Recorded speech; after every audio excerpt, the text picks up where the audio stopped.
आज हम जो केक बनाने वाले थे ना, हो सकता है वो केक आपके भी सर में दर्द कर दे, क्योंकि मैंने इस केक को बनाने के लिए जितने हाथ पैर मारे हैं ना, मुझे ही पता है, क्योंकि मैंने कभी भी ऐसा केक नहीं बनाया था। तो वेलकम जी, आप सभी का स्वागत है। और आज हम बनाने वाले हैं रबड़ी रसमलाई रसगुल्ला केक।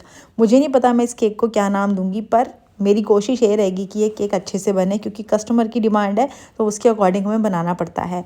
और कस्टमर ने एक चीज़ बोली थी कि केक ज़्यादा मीठा नहीं होना चाहिए और साथ के साथ थोड़ा सा इसके अंदर जो फ्लेवर है वो आना चाहिए मिठाइयों वाला। तो मैंने उन सारी चीज़ों का ध्यान रखा है। तो पहला ये सवाल होता है कि जब भी हमें ऐसे केक बनाने हैं तो हमें किस तरीके से बनाने हैं। देखो, जब भी आप कोई भी केक, चाहे रसगुल्ला, रसमलाई, रबड़ी, केसर पिस्ता या फिर इलायची, ऐसा कोई भी केक बना रहे हो, कोशिश ये करा करो हमेशा जब सोक करते हो ना, वो किसी रिच या मिल्क वाले फ्लेवर के साथ होनी चाहिए।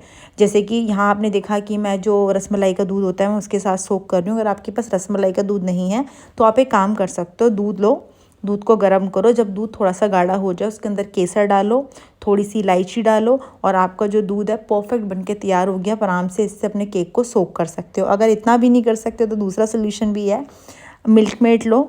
मिल्क मेड को हल्का सा गर्म करो दूध डाल के, जब वो थोड़ा थिक हो जाए और एक उसके अंदर उबाल आ जाए, उस टाइम पे उसके अंदर कुछ केसर के दाने डाल दो और साथ के साथ इलायची पाउडर डाल दो, वो भी सेम टेस्ट करेगा। तो आप दोनों चीज़ों से बना सकते हो।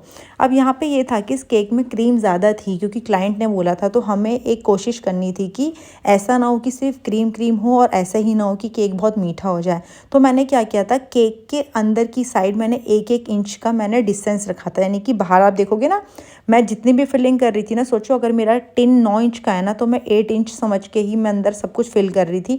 मैं बहुत ज़्यादा नहीं डाल रही थी बिल्कुल एंड तक, वरना क्या होता, थोड़ा सा भी प्रेशर लगेगा और सारी चीज़ें साइडों में से निकल जाएंगी। तो इस चीज़ का ध्यान रखना।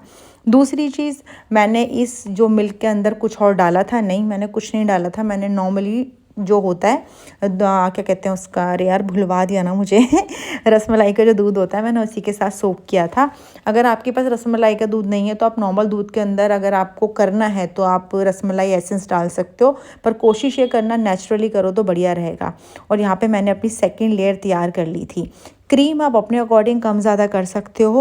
मैं जो भी केक बनाती हूँ क्लाइंट के अकॉर्डिंग कस्टमाइज़ करती हूँ, तो मैं यहाँ पे थोड़ा ज़्यादा ले रही हूँ।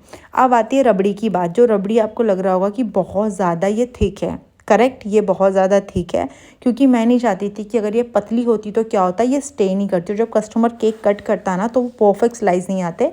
इसलिए मैंने रबड़ी खुद से बनाई थी और मैंने इसके अंदर मीठा भी कम रखा था। इसकी वीडियो मैंने ऑलरेडी अपलोड की हुई है, आप जाके चेक कर लेना कि रबड़ी कैसे बनानी है। यहाँ तक सब कुछ क्लियर है। अब आप ना एक चीज़ का ध्यान रखना, साइड जैसे जैसे केक बनाते जाओ ना, एक एक लेयर रखते चले जाओ, वैसे वैसे